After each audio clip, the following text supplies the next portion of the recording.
अऊज़ु बिल्लाहि मिनश्शैतानिर्रजीम। बिस्मिल्लाहिर्रहमानिर्रहीम। सूरत हूद पारा नंबर 12 से आज हम अपने तर्जमे का आगाज़ करते हैं। अल्लाह ताला मेरा पढ़ना और आपका सुनना कबूल करे, आमीन। बोले, ए हूद, तुम कोई दलील लेकर हमारे पास ना आए और हम खाली तुम्हारे कहने से अपने खुदाओं को छोड़ने के नहीं, ना तुम्हारी बात पर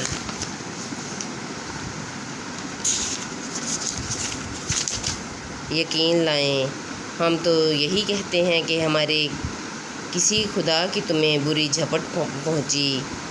कहा, मैं अल्लाह को गवाह करता हूँ और तुम सब गवाह हो जाओ कि मैं बेजार हूँ इन सब से जिन्हें तुम अल्लाह के सिवा उसका शरीक ठहराते हो।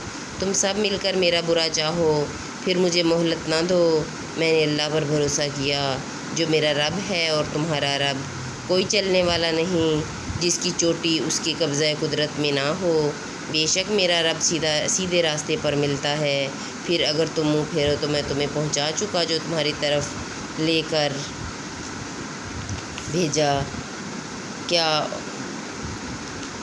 फिर अगर तुम मुँह फेरो तो मैं तुम्हें पहुँचा चुका जो तुम्हारी तरफ लेकर भेजा गया, और मेरा रब तुम्हारी जगह औरों को ले आएगा और तुम उसका कुछ ना बिगाड़ सकोगे। बेशक मेरा रब हर शय पर निगहबान है। और जब हमारा हुक्म आया, हमने हूद और उसके साथ के मुसलमानों को अपनी रहमत फरमाकर बचा लिया और उन्हें सख्त अजाब से नजात दी। और ये आद हैं कि अपने रब की आयतों से मुनकर हुए और उसके रसूलों की नाफरमानी की और हर बड़े सरकश हट धर्म के कहने पर चले, और इनके पीछे लगी इस दुनिया में लानत और क़यामत के दिन सुन लो। बेशक आद अपने रब से मुनकर हुए। अरे दूर हों आद हूद की कौम, और समूद की तरफ उनकी हम कौम साले को कहा, और समूद की तरफ उनके हम कौम साले को कहा, ए मेरी कौम, अल्लाह को पूजो, उसके सिवा तुम्हारा कोई माबूद नहीं।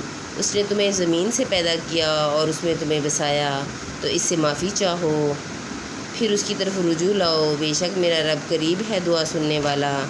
बोले, ए साले, इससे पहले तो तुम हम में होनहार मालूम होते थे। क्या तुम हमें इससे मना करते हो कि अपने बाप दादा के माबूदों को पूजें?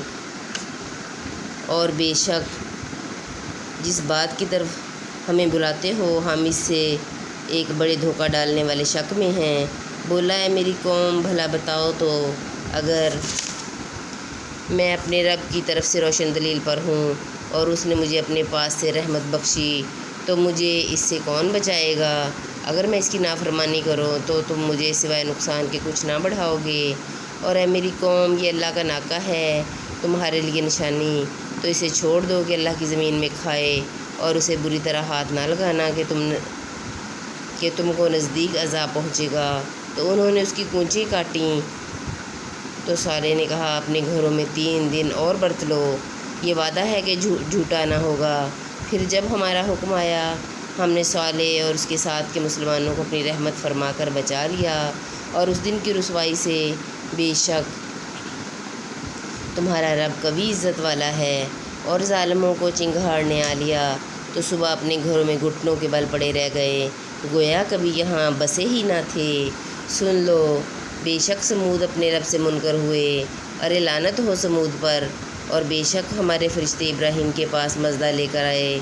बोले सलाम, कहा सलाम, बोले सलाम, कहा सलाम। फिर कुछ देर ना की कि एक बछड़ा भुना ले आए। फिर जब देखा कि इनके हाथ खाने की तरफ नहीं पहुँचते, इनको ओपरी समझा और जी ही जी में इनसे डरने लगे। बोले, डरिए नहीं, हम कौम लूत की तरफ भेजे गए हैं। और उसकी बीबी खड़ी थी, वो हंसने लगी, तो हमने उसे इसहाक की खुशखबरी दी, और इसहाक के पीछे याकूब की। बोली, हाय खराबी, क्या मेरा बच्चा होगा और मैं बूढ़ी हूँ, और ये है मेरे शौहर बूढ़े। बेशक ये तो अचंभे की बात है। फरिश्ते बोले, क्या अल्लाह के काम का अचंभा करती हो? अल्लाह की रहमत और उसकी बरकतें तुम पर, इसकी बरकतें तुम पर اس گھر والوں پر بے شک وہی ہے سب خوبیوں والا، عزت والا۔